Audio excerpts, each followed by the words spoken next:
ओम शांति।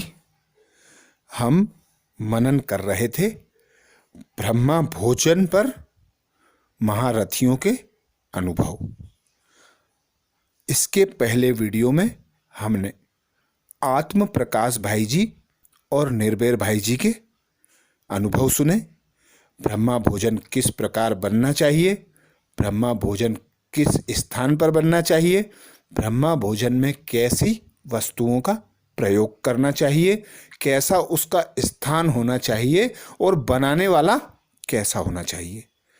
इन सभी बातों को ध्यान में रखकर ऐसा भोजन तैयार किया जाता है जिसे सभी देवी देवता खाने को तरसते हैं।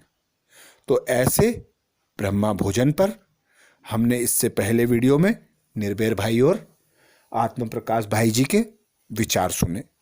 अब आज के वीडियो में पिता श्री प्रजापिता ब्रह्मा बाबा के महावाक्य सुनेंगे। उन्होंने ब्रह्मा भोजन के लिए अपने विचार किस प्रकार व्यक्त किए, आज उसको जानेंगे। बाबा बोले, धारणा तब हो जब योग में रहे, फिर विकर्म भी विनाश हो। बुद्धि पवित्र नहीं होगी तो अविनाशी ज्ञान रतन ठहरेंगे नहीं। बच्चों को समझाया है कि पहले भोग लगाकर फिर खाया जाता है, क्योंकि उनका ही सब कुछ दिया हुआ है। तो फिर पहले उनको याद कर भोग लगाते हैं, आह्वान किया जाता है, फिर जैसे कि साथ में मिलकर खाते हैं। बाबा तो है संपूर्ण पवित्र, हम हैं जैसे भिलनियाँ।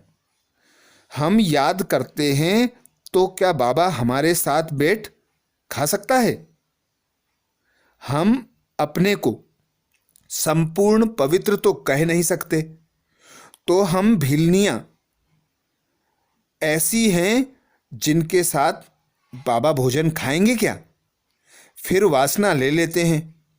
वासना लेना कोई खाना तो नहीं हुआ ना। खुशबू ले लेते हैं।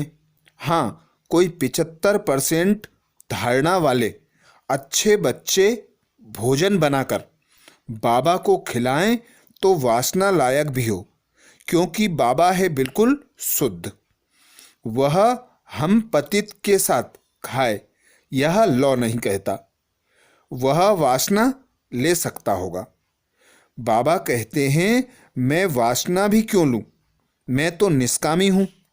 वासना लेने की मेरे पास कामना नहीं है। मैं 100% निष्कामी हूं।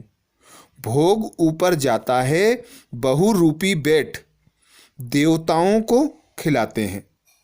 देवताएं चाहते हैं हम ब्रह्मा भोजन खाएं, तो बाबा मम्मा और फिर ऊपर से देवताओं की आत्माएं आती हैं, वह बैठ खाती हैं। फिर भी रुचि से तब खाएंगी जब पकाने वाले योगी हों। देवताएं भी ब्रह्मा भोजन की महिमा करते हैं। बाबा तो कहते हैं, मैं आया हूं तुम्हारी सर्विस करने। हम तो तुम्हारा पूरा निष्कामी सर्वेंट हूं। तुम भल 36 प्रकार का तो क्या 108 प्रकार का भोग लगाओ। भक्तों ने ही भोग लगाया है और भक्तों ने ही बांटकर खाया है। भगवान निष्कामी है तो ऑफर करना चाहिए। बड़े राजाएं आदि कभी हाथ में नहीं लेते हैं। उनमें भी किस्म किस्म के होते हैं, कोई ले भी लेते हैं। बाबा का राजाओं आदि से कनेक्शन रहा है ना, तो हम बाबा को भोग लगाते हैं। कामना है कि हम बाबा से विश्व का मालिक बनने की राजाई लेवें। वह तो है ही दाता। यह सारी सूक्ष्म बातें हैं।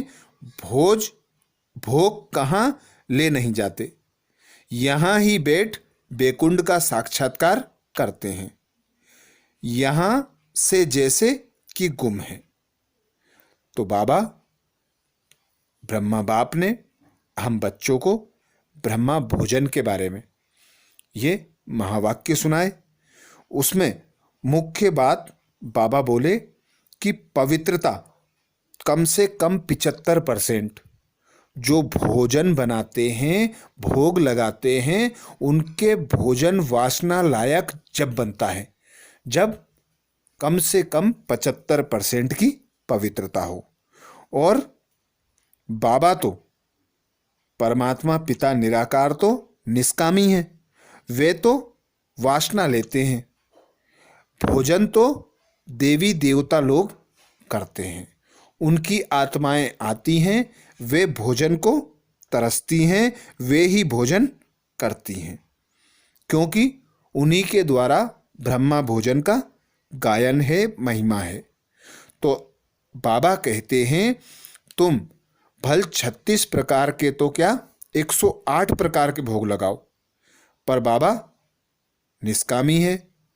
पर हम बच्चों का फर्ज है, जिसने दिया है उसे याद करें, उसे भोग लगाएं, फिर हम बाबा को साथ में बिठाकर उनके साथ भोजन करें। यही अनुभूति इस संगम युग पर परमात्मा पिता करने की कहते हैं। तो ब्रह्मा बाप ने हम बच्चों को भोग के बारे में यही महावाक्य सुनाए। अब अगले वीडियो में अगले महारथी का विचार सुनेंगे, उनके महावाक्य सुनेंगे।